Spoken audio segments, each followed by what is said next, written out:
Hi friends, ಎಲ್ಲರಿಗೂ ನಮಸ್ಕಾರ ರೀ. ಇವತ್ತು ಕೆಲವೊಂದಿಷ್ಟು ಉತ್ತರ ಕರ್ನಾಟಕದ ಮಸ್ತ್ ಆಗಿರ್ತಕ್ಕಂಥ ಒಡಪುಗಳನ್ನು ನೋಡೋಣ್ರಿ. ಸೊ ಈ ಕನ್ನಡ ಒಡಪುಗಳನ್ನು ಬೇರೆ ಬೇರೆಯವ್ರಿಗೂ ಕೂಡ ಶೇರ್ ಮಾಡಿ ಈ ಒಡಪು ಸಂಸ್ಕೃತಿಯನ್ನು ಉಳಿಸಿ ಅಂತ ಹೇಳಿ ನಿಮ್ಮ ಹತ್ರ ಕೇಳ್ಕೊಳ್ತಾ ಇದ್ದೇನೆ ರೀ. ಬಿಸಿ ಅನ್ನ ಹಸಿ ಸಾರು, ಬಿಸಿ ಅನ್ನ ಹಸಿ ಸಾರು ಅಗಳು ಬಿಡದೆ ಉಂಡು ಆಫೀಸಿಗೆ ಹೋಗ್ತಾರೆ ನಮ್ಮವರು. ಅಂದರೆ ಹೀಗೆ ನಿಮ್ಮ ಗಂಡನ ಹೆಸರು ಹಾಕಿ ಒಡಪ ಹೇಳಿ ಹೆಣ್ಮಕ್ಳು. ಸೊ ನೆಕ್ಸ್ಟು ಎರಡನೇದೇನು ಅಂತ ಹೇಳಿದರೆ, ಬೆಳ್ಳಿ ಗುಂಡು ಒಲಿ ಬಂಗಾರ ತಪ್ಪಲಿ,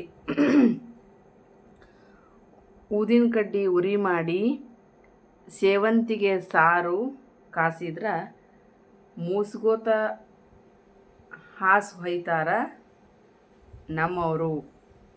ಇನ್ನು ಮೂರನೇ ಒಡಪು ಏನು ಅಂತ ಹೇಳಿದರೆ, ಬೆಳದಿಂಗಳ ಹೋಳಿ ಹೊರಗ ಮಳಿ ಚಳಿ ಅಂತ ನನ್ನ ಬಲಗೈ ಹಿಡಿತಾರ ನಮ್ಮವ್ರು. ಅಂದರೆ ಹೇಳೋದಕ್ಕೆ ಮಜವಾಗಿರುತ್ತೆ, ಕೇಳೋರ್ಗೂ ಮಜವಾಗಿರುತ್ತೆ. ಸೊ ನಮ್ಮಲ್ಲೆಲ್ಲ ನಮ್ಮ ಉತ್ತರ ಕರ್ನಾಟಕದ ಕಡೆ ಮೊದಲು ಮದುವೆ ಸಮಾರಂಭಗಳಲ್ಲಿ ಬೇರೆ ಬೇರೆ ಕೆಲವು ಕಾರ್ಯಕ್ರಮಗಳಲ್ಲಿ ಆರತಿ ಮಾಡುವಾಗ ಮಣೆನ ಎತ್ತಿಟ್ಕೊಳ್ತಾ ಇದ್ವಿ.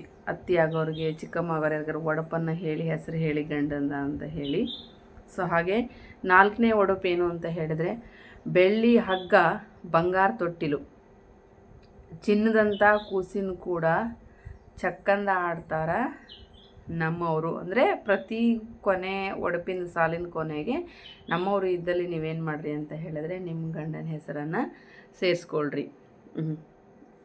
ಇನ್ನು ನೆಕ್ಸ್ಟು ಐದನೇದೇನು ಅಂತ ಹೇಳಿದ್ರೆ, ಭಕ್ತಿ ಇರಬೇಕು ದೇವರಲ್ಲಿ, ಗೌರವ ಇರಬೇಕು ಗುರು ಹಿರಿಯರಲ್ಲಿ, ನಂಬಿಕೆ ಇರಬೇಕು ಶಾಸ್ತ್ರದಲ್ಲಿ, ಸದಾ ವಿನಯ ಇರಬೇಕು ನನ್ನವರಲ್ಲಿ.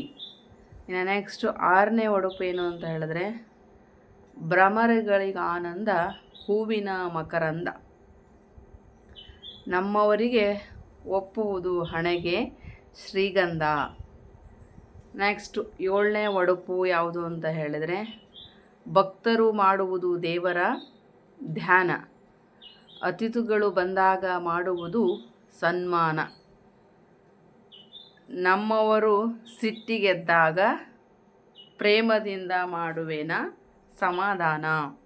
ಸೊ ನೆಕ್ಸ್ಟು ಎಂಟನೇ ಒಡಪ ಏನು ಅಂತ ಹೇಳಿದ್ರೆ, ಭಾರತದಲ್ಲಿರುವುದು ಪ್ರಜಾರಾಜ್ಯ, ಗಾಂಧೀಜಿಯವರು ಯೋಚಿಸಿದ್ದು ರಾಮರಾಜ್ಯ,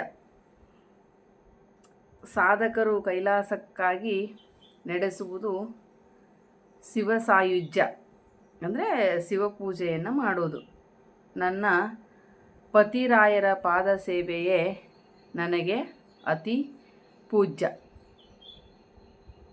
ಈಗ ಎಷ್ಟಾದವು? 1 2 3 4 5 6 7 8 ಆಯಿತು. ಸೊ ನೆಕ್ಸ್ಟ್ 9ನೇ ಒಡಪ ಏನು ಅಂತ ಹೇಳಿದ್ರೆ, ಮಹಾತ್ಮ ಗಾಂಧೀಜಿಯವರ ಕನಸಿನ ಕೂಸು ಗ್ರಾಮೋದ್ಯೋಗ, ನಮ್ಮವರು ತಪ್ಪದೆ ನಡೆಸುತ್ತಾ ಬಂದಿದ್ದಾರೆ ಕಾಯಕ ನಿರುದ್ಯೋಗ. ನೆಕ್ಸ್ಟ್ ಕೊನೆಯದು 10ನೇ ಒಡಪ ಏನು ಅಂತ ಹೇಳಿದರೆ, ನೋಡಿ ಈ ಒಂದು ವಿಡಿಯೋದಲ್ಲಿ ನಾನು 10 ಒಡಪುಗಳನ್ನು ನಿಮ್ಮೊಂದಿಗೆ ಶೇರ್ ಮಾಡ್ಕೊಳ್ತಾ ಇದ್ದೇನೆ. ಸೊ ಇಷ್ಟ ಆದರೆ ಸಪೋರ್ಟ್ ಮಾಡಿ, ಲೈಕ್ ಮಾಡಿ, ಹಾಗೆ ಬೇರೆಯವ್ರಿಗೂ ಕೂಡ ಏನು ಮಾಡಿ ಅಂತ ಹೇಳಿದರೆ ಶೇರ್ ಮಾಡಿ. ಭಾರತ ಇರುವುದು ಸತ್ಯ ಶಾಂತಿ ಅಹಿಂಸೆ ತಳಹದಿಯ ಮೇಲೆ, ಭಾರತ ಇರುವುದು ಸತ್ಯ ಶಾಂತಿ ಅಹಿಂಸೆಯ ತಳಹದಿಯ ಮೇಲೆ, ನಾನು ನಡೆದಿರುವುದು ನಮ್ಮವರ ಪ್ರೇಮ ಶಕ್ತಿಯ ಮೇಲೆ.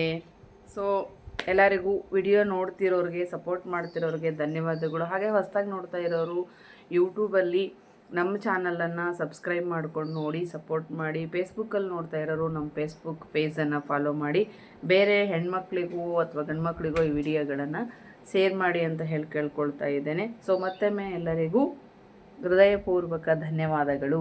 ಬಾಯ್.